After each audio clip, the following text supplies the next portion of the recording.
Hello, welcome to my another video. आज मैं बात करूँगा जो प्रेजेंट में वेस्ट बंगाल में ट्रेन एक्सीडेंट हुए हैं उसके संदर्भ में।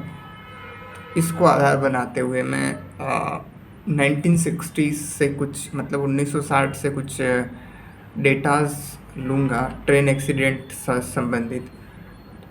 जो ट्रेन एक्सीडेंट होते हैं उनके मेजर कारण क्या हैं और ये जो होने के जो सबसे ज़्यादा गलती किसकी रहती है और कितना बड़ा नुकसान होता है, और गवर्नमेंट ने इन एक्सीडेंट में क्रमशः जो कमी आई है उसके बारे में, और कुछ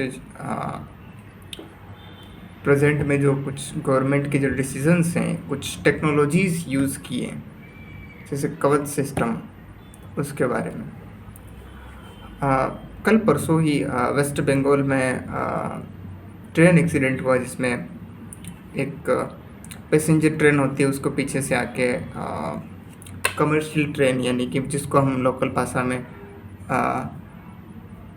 मालगाड़ी कहते हैं, उसने आके पीछे से कोलिजन हो गया जिससे 9 से 10 लोग की डेथ कैजुअलिटीज़ और तकरीबन 15 से 20 लोगों की इंजरीज़ हुई हैं।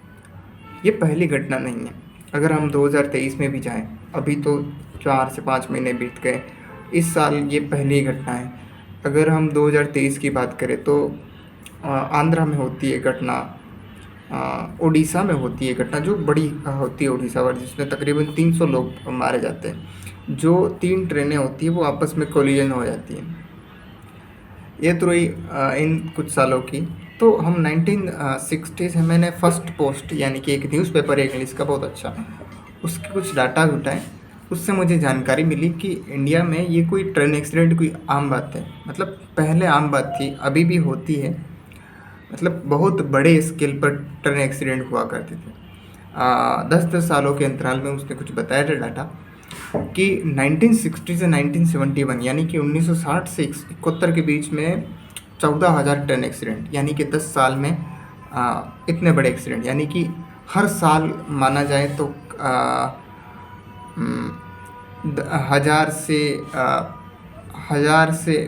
मतलब 1100 के आसपास या फिर 1020 1030 के आसपास एक्सीडेंट औसतन हुआ करते हैं, जो क्रमशः 10-10 सालों के भीतर रेलवे ने खुद को अपडेट किया। और अभी तो स्थिति ये है कि 2011 से 22 के बीच में डाटा था, उसमें 450 रेलवे ट्रेन एक्सीडेंट हुए इन 10 सालों में, जो बेहतर रिकवरी की गई है उन सालों की अपेक्षा। उसके बाद और भी इंफॉर्मेशन है कि इंडिया में जो मोस्टली जो ट्रेन एक्सीडेंट होते हैं वो डीरेलमेंट यानी कि रेल पटरी से उतर जाती है, ह्यूमन एरर यानी कि जो रेलवे स्टाफ होता है उनकी गलतियों के कारण होती है। ये 2 मेजर कारण थे, जिसमें से फिर ट्रेन टकराए जाती हैं। जैसे ये अभी 2-3 घटनाएं हुई, उनमें जो जांच कमेटी हुई वो उन्होंने जो वहाँ के स्टाफ थे उन्होंने पूरे के पूरे दोष जो ट्रेन चलाने वाले लोको पायलट के थे उन पर डाल दिए। अब वो तो मर गए, अब उनसे जानकारी तो ली नहीं जा सकती। तो सही तरीके से ये जो रेलवे स्टाफ होता है, जब ऐसी कोई घटना होती है तो ये रेलवे उस व्यक्ति पर डाल देते हैं जो मर जाता है।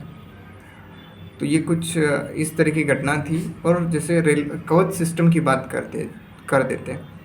कवच सिस्टम 2017 में इंस्टीट्यूट किया जाता है।